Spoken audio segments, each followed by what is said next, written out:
Hello guys, म एकदम धेरै दिनपछि युट्युब बनाउन लागेको होइन। अनि अहिले चाहिँ मेरो राम्रो रिटेन्सनहरू आयो, राम्रै लाइक्स भ्युजहरू आएको छ। अनि पछि चाहिँ मैले पहिला बनाएको भिडियोजहरूलाई पनि यसो पल्टाएर यसो होइन मेरो पहिला च्यानल हेरेँ, राम्रै आएको रहेछ होइन। म मात्र के रहेछु भन्दाखेरि चाहिँ कन्सिस्टेन्ट नभएर मात्रै रहेछ होइन। अनि जे कुराहरू पहिलादेखि इन्टरनेटमा छन् नि त्यही कुरालाई मैले कपी गर्दै गइरहेको छु होइन। अहिले चाहिँ होइन दिनदिनै भिडियो अपलोड गरिरहेको छु, सर्ट्स भिडियोज बेसिकली। अनि त्यहाँ चाहिँ मेरो राम्रो भ्युजहरू आइरहेको छ क्या। मेरो एउटा भिडियोमा इफ 500 भ्यू आउँछ भने पनि म ह्याप्पी हुन्छु क्या, लिटरल्ली। किनकि मलाई चाहिँ कन्सिस्टेन्ट हुन सजिलो हुन्छ क्या त्यो भयो भने। अब नत्र म आफ्नो वर्कमा मैले आफ्नो काममा चाहिँ फोकस गर्नुपर्छ होइन। अब 5-6 भ्युज आयो भने त लास्टै डिमोटिभेट भइन्छ नि त। तर त्यस्तो 5-6 भ्यू पनि पहिला आउँथे, तर 5-6 भ्यू आएको भिडियोमा पनि पछि त्यो इन्क्रिज हुँदो रहेछ क्या। अनि त्यो चाहिँ म एकदमै ह्याप्पी भएँ होइन। अनि अहिले चाहिँ मैले यो नयाँ माइक पनि किनेको छु। अहिले चाहिँ मसँग सबै छ लिटरली। अहिले चाहिँ मसँग सामानको कमी लिटरली केही पनि छैन होइन, सबै चिज छ के। कम्प्युटर छ एडिट गर्नको लागि, राम्रो मोनिटर छ, राम्रो चेयर छ बस्नको लागि होइन, अलमोस्ट सबै कुरा छ होइन। अब चाहिँ मलाई चाहिँ एकदमै राम्रोसँग चाहिँ कन्सिस्टेन्ट हुनु छ र लिटरली मेहनत गर्नु छ। अब पनि म युट्युबमा सक्सेसफुल भइनँ भने यो मेरो मात्रै गल्ती हुनेवाला छ लिटरली, किनकि अब त मसँग लिटरली सबै कुरा छ होइन। अनि म चाहिँ युट्युबको लागि चाहिँ यति क्रेजी थिएँ नि, म तपाईँहरूलाई कसरी सम्झाऊँ होइन। एकदमै क्रेजी थिएँ कि, र अहिले पनि एकदमै क्रेजी छु म। आई मिन जब मसँग के ल्यापटप, जब चाहिँ होइन मसँग क्यामेरा मोबाइल पनि थिएन नि तब पनि मैले युट्युबमा भिडियोहरू अपलोड गरिरहेको हुन्थेँ कि। आई मिन ल्यापटपकै वेब क्यामहरू ओपन गरेर पनि बोलिरहेको हुन्थेँ होइन, बेसिकली त्यस्तो खालको के।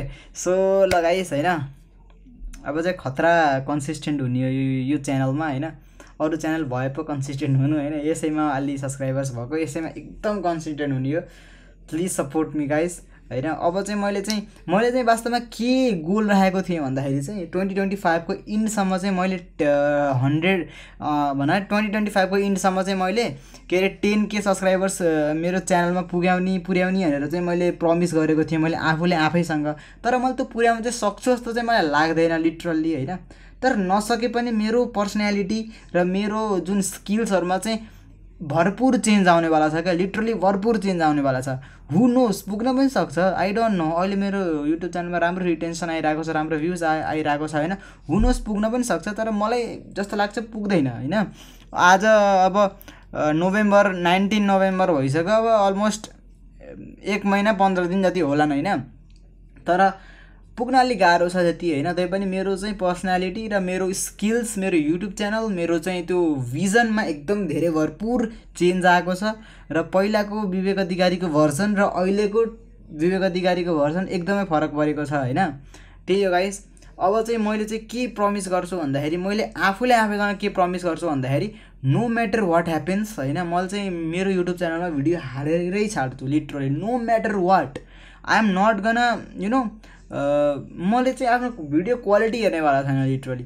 मलाई जस्ट हुनु छ consistent. Every single day I have to upload video in this channel, anyhow, literally anyhow होइन। मलाई चाहिँ के हुनु छ भन्दाखेरि बोल्न पनि सिक्नु छ र मैले चाहिँ कन्सिस्टेन्ट हुन सिक्नु छ होइन। आफ्नो चाहिँ रिटेन्सन स्प्यान हुन्छ नि, जुन टाइम रिटेन्सन, त्यो टाइम पनि बढाउनु छ। त्यही हो गाइस।